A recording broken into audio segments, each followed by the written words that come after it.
Hello and welcome. Today, we're going to take a journey to two of the planet's most important and yet completely different river basins.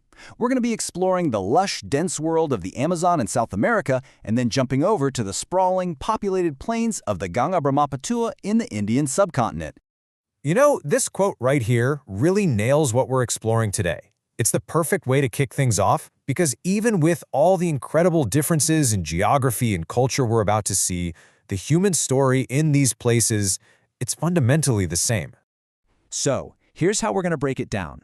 We'll start with the environments themselves, then we'll dive into the amazing wildlife, see how people have adapted to live there, and finally, we'll have to confront the environmental challenges that both of these basins are facing.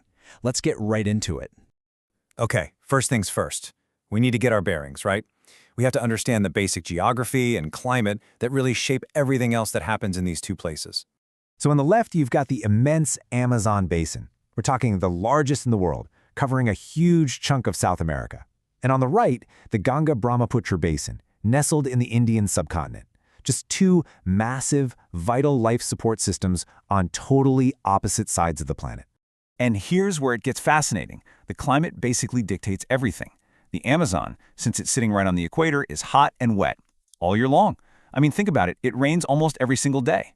Now, contrast that with the Ganga-Brahmaputra, which is subtropical. Its whole rhythm of life is set by the monsoon. You get those scorching summers, cooler winters, and then these incredibly dramatic seasonal rains. These two climates create completely different worlds. So how does that huge difference in climate affect the life it supports? Let's dive into the incredible tapestry of plants and animals you find in each of these regions. The sheer vibrancy of the Amazon is just perfectly captured by birds like the toucan. You can't miss that iconic oversized bill and those stunning colors. The rainforest is absolutely teeming with life, just like this, from shimmering little hummingbirds to those brilliant macaws. Now, let's hop over to the Ganga-Brahmaputra. Here, we find a totally different kind of icon. This place is a sanctuary for these majestic land giants, like the one-horned rhinoceros. What a powerful symbol of this region's unique wildlife. And the diversity, it just goes so much deeper than that. In the Amazon, you've got sloths, anacondas, even the infamous piranha, plus incredible plants like orchids and bromeliads. Meanwhile, the Ganges Basin is the territory of the Bengal tiger, elephants, and crocodiles, with these vast mangrove forests down in the delta, and then coniferous trees like pine and deodar way up high in the mountains. Okay, so we've seen the environment, we've seen the animals, but what about the people? How have humans figured out how to carve out a life in these two wildly different settings? This slide shows a contrast that is just profound. In the Amazon, the population density is really low. Life is tied directly to the forest. Men hunt and fish, women cultivate crops. People live in these traditional thatched houses they call malokas. Now, compare that to the Ganga-Brahmaputra plains, which have one of the highest population densities on Earth. Here, agriculture is everything, and millions upon millions live in these huge, sprawling cities. And this right here, this visualizes that difference perfectly. On the left, you see slash-and-burn agriculture, a kind of small-scale method used in the rainforest. And on the right, you have intensive paddy, or rice cultivation, a practice that requires massive, fertile plains and supports that huge population we were just talking about. But of course, all of this human activity, it leaves a footprint. So now we have to turn to the consequences of all this development and the kind of parallel environmental challenges that have shown up in both of these basins. Let's start with the Amazon. So a key farming method there has traditionally been slash and burn. Basically, it's a system where farmers clear a little plot, burn the vegetation to get nutrients into the soil, and then farm it for a few years before moving on, letting the forest grow back.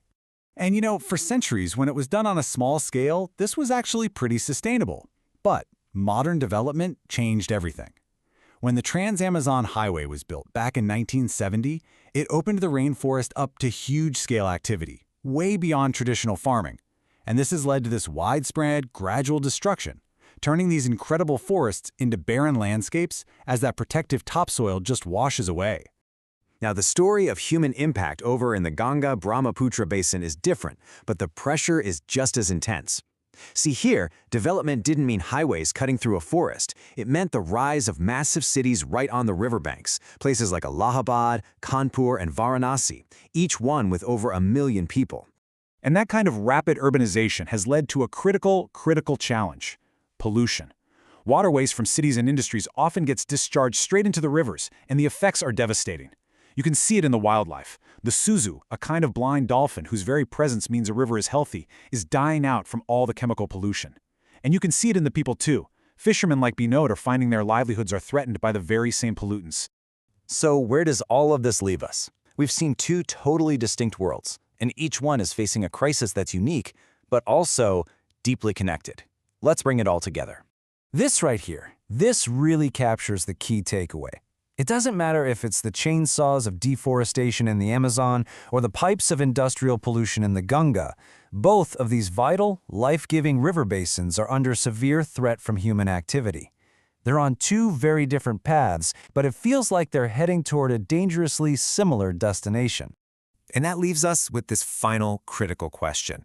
And honestly, it's the challenge that defines our time, not just for these two regions, but for the whole planet. How do we meet the needs of a growing population without destroying the very ecosystems that keep us alive?